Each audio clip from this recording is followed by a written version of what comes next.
नमस्कार, हमारे digital platform में आपका स्वागत है।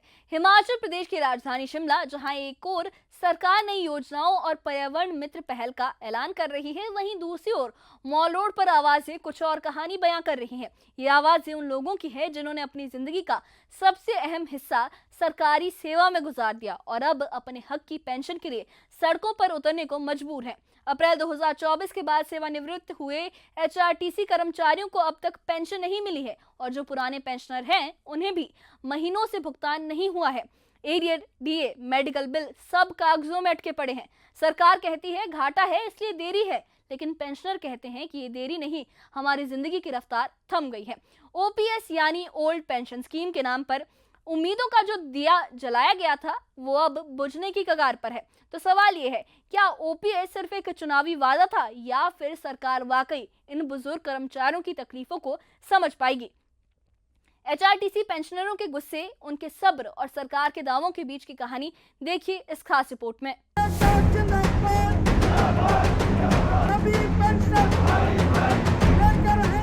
शिमला के मॉल रोड पर बुधवार को एचआरटीसी पेंशनर संयुक्त संघर्ष समिति के बैनर तले सैकड़ों सेवानिवृत्त कर्मचारियों ने सरकार के खिलाफ विरोध प्रदर्शन किया।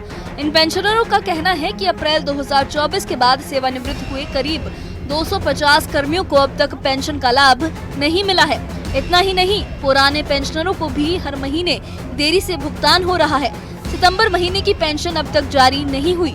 पेंशनरों ने कहा कि 2016 के नए वेतनमान का एरियर, डीए और मेडिकल बिलों का भुगतान भी महीनों से अटका हुआ है।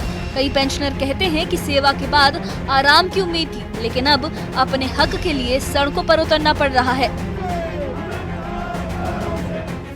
डिमांडें तो गिनाने में मेरे ख्याल कोई आधा घंटा लग जाएगा, क्योंकि 2016 से लेकर आज 2025 तक के ड्यूज सारे पेंडिंग पड़े हैं।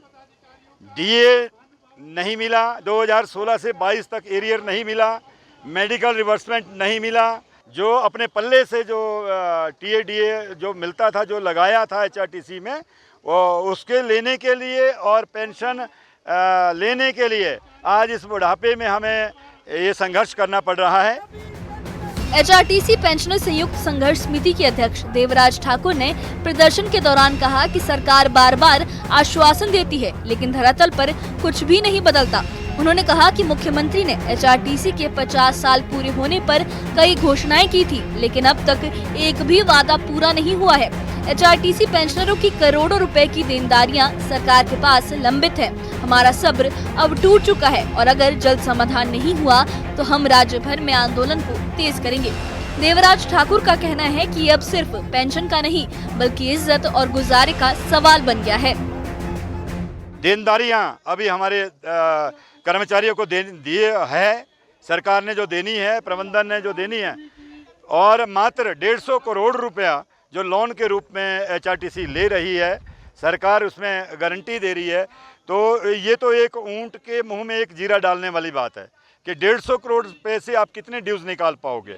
आज अप्रैल 2024 से लेकर और अभी 2025 चला है, अक्टूबर महीना, इसमें हमारे 200-250 के करीब पेंशनर्स जिनको पेंशन नहीं लगी है, एक पैसा भी उन्होंने सरकारी इस कोष से अभी तक उनको नहीं मिला है। ओपीएस में आते थे वो या एनपीएस में? नहीं, ओपीएस, हमारे ओपीएस लागू है।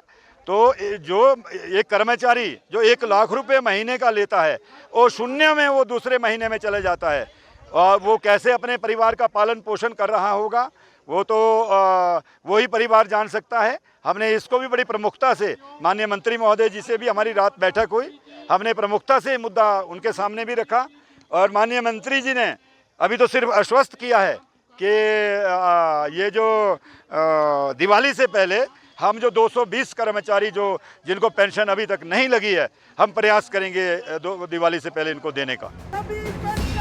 ओपीएस यानी ओल्ड पेंशन स्कीम, ये वही चुनावी वादा था जिसने कांग्रेस को हिमाचल में सत्ता तक पहुंचाया, लेकिन अब उसी ओपीएस के लाभ से वंचित हैं एचआरटीसी के पेंशनर। प्रदेश में करीब 8000 पेंशनर हैं, जिनमें कई को महीनों से भुगतान नहीं मिला है। पेंशनरों का कहना है कि ओपीएस की बहाली के बावजूद उन्हें राहत नहीं मिल रही। सरकार के दावों और जमीनी हकीकत के बीच का फर्क अब साफ नजर आने लगा है। पेंशनरों ने कहा कि अब उनके पास आंदोलन के सिवा कोई रास्ता नहीं बचा है। उधर मुख्यमंत्री सुखविंदर सिंह सुक्खू ने शिमला में राजीव गांधी ई टैक्सी योजना के तहत 20 इलेक्ट्रिक टैक्सियों को हरी झंडी दिखाई और युवाओं को चाबियां सौंपी। उन्होंने कहा कि सरकार पर्यावरण संरक्षण और युवाओं को रोजगार देने के लिए प्रतिबद्ध है, लेकिन जब उनसे एचआरटीसी पेंशनरों के विरोध पर सवाल पूछा गया तो उन्होंने कहा कि सरकार उनकी मांगों पर विचार कर रही है, मगर निगम के घाटे की वजह से भुगतान में देरी हो रही है। मुख्यमंत्री का ये बयान प्रदर्शनकारियों को रास नहीं आया। धरना स्थल पर नारे लगे, सीएम आए हैं, ओपीएस लाए हैं। की जो मांगे हैं वो मेरे ख्याल डिप्टी चीफ मिनिस्टर साहब कर रहे हैं। अब एचआरटीसी को हम हर साल सरकार की तरफ से 750 करोड़ रुपया देते हैं। 750 करोड़ रुपया सरकार की तरफ से दिया जाता है और एचआरटीसी जो अपनी बसें चलाती है उन बसों की जो आय होती है, चाहे वो स्कूल में बस जाती है, चाहे वो सब्सिडाइज बस की रूप में जाती है, उन सब की आय भी 70 करोड़ रुपये के करीब हर महीने होती है। इस महीने क्योंकि आपदा रही और 2 महीने एचआरटीसी को काम नहीं रहा, उस संदर्भ में मैंने अभी बात की है कि जब एचआरटीसी की कमाई इन 2 महीनों में नहीं हुई तो उसकी गैप की भरपाई के लिए भी सरकार थोड़ा आगे आने का प्रयास कर रही है। और उनको जो पेंशन है उनकी पेंशन वैसे 15 तारीख तक रिलीज होनी चाहिए, लेकिन एचआरटीसी के जो कार्यप्रणाली है ऊपरले स्तर पर एचआरटीसी चलाने के लिए तो ड्राइवर कंडक्टर चाहिए, इंस्पेक्टर चाहिए होंगे ज़्यादा से ज़्यादा, पर ऊपरले स्तर पर अधिकारियों की इतनी बड़ी फोर्स खड़ी की है, उसको भी रैशनलाइजेशन करने की एचआरटीसी को ज़रूरत है। तो एचआरटीसी को अगर प्रॉफिट में लाना, हम तो देते रहेंगे, लेकिन अगर एचआरटीसी को भी प्रॉफिट में नहीं लाना तो ये तो घाटा ही घाटा है। दरअसल ये विरोध सिर्फ शिमला तक सीमित नहीं है। बीते दिनों लाहौल स्पीति के केलांग से लेकर कुल्लू तक पेंशनर अपने बकाया डीए और एरियर की मांग को लेकर सड़कों पर उतर चुके हैं। वो मेमोरेंडम केलंग डीसी के थ्रू माननीय मुख्यमंत्री को भेज रहे हैं। यहाँ भी हम यहाँ के जो हमारे जिलाधीश महोदय हैं, आज मतलब इसके बाद मतलब जो हम मतलब थोड़ी देर में जिलाधीश महोदय के पास अपना मेमोरेंडम देने जाएंगे और वो जो है माननीय मुख्यमंत्री को इसको भेज देंगे।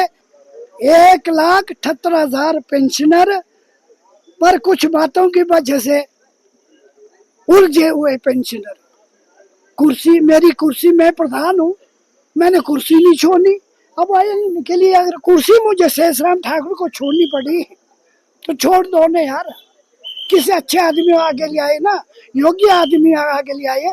कुर्सी नहीं छोड़नी है।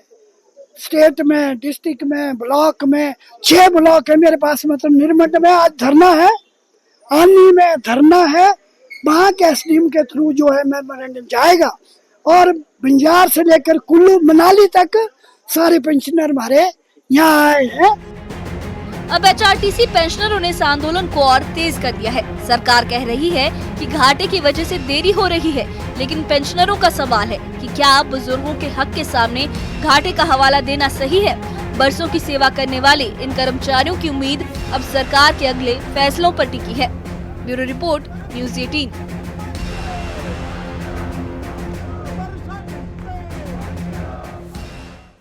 तो सरकार का कहना है कि घाटे की वजह से पेंशन भुगतान में देरी हो रही है, लेकिन सवाल ये उठता है, क्या घाटे का बोझ हमेशा उन बुजुर्ग कंधों पर ही डाला जाएगा जिन्होंने दशकों तक उसी सरकार के लिए काम किया।